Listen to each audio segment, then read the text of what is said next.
આગળ વધીએ ખેડામાં ફતેપુરા ગામે દારૂબંધીની અમલવારીને લઈને ગ્રામ સભા યોજાઈ। જી હા, સભામાં દારૂબંધીની અમલવારીને લઈને ઐતિહાસિક ઠરાવ પસાર થયો છે।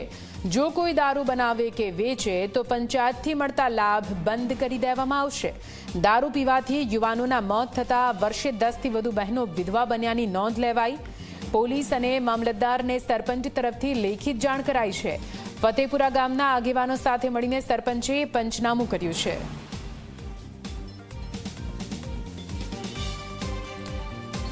આજે મેં એક ખાસ ગ્રામ સભાનું આયોજન રાખેલું। એ ખાસ ગ્રામ સભામાં મામલતદાર શ્રી અને પીઆઈ સાહેબને પણ મેં આમંત્રણ આપેલું। આજની સભા થઈ અને તેમાં ઠરાવ કરવામાં આવ્યો છે કે હવે પછી જે ગામમાં જે કોઈ લોકો દારૂ ગારશે કોતો દારૂ પીશે એના અમે એવો પણ ઠરાવ કર્યો છે કે એને જે ગ્રામ પંચાયતથી મળતી જે તમામ સુવિધાઓ બંધ કરવામાં આવશે અને જો આગામી સમયમાં દારૂ સતત જો કદાચ ચાલુ રાખશે તો તેને કાયદાકીય રીતે અથવા તો પછી અમે અમારા ગ્રામજનો દ્વારા જનતા રેડ પાડી પણ અમે કાર્યવાહી કરીશું।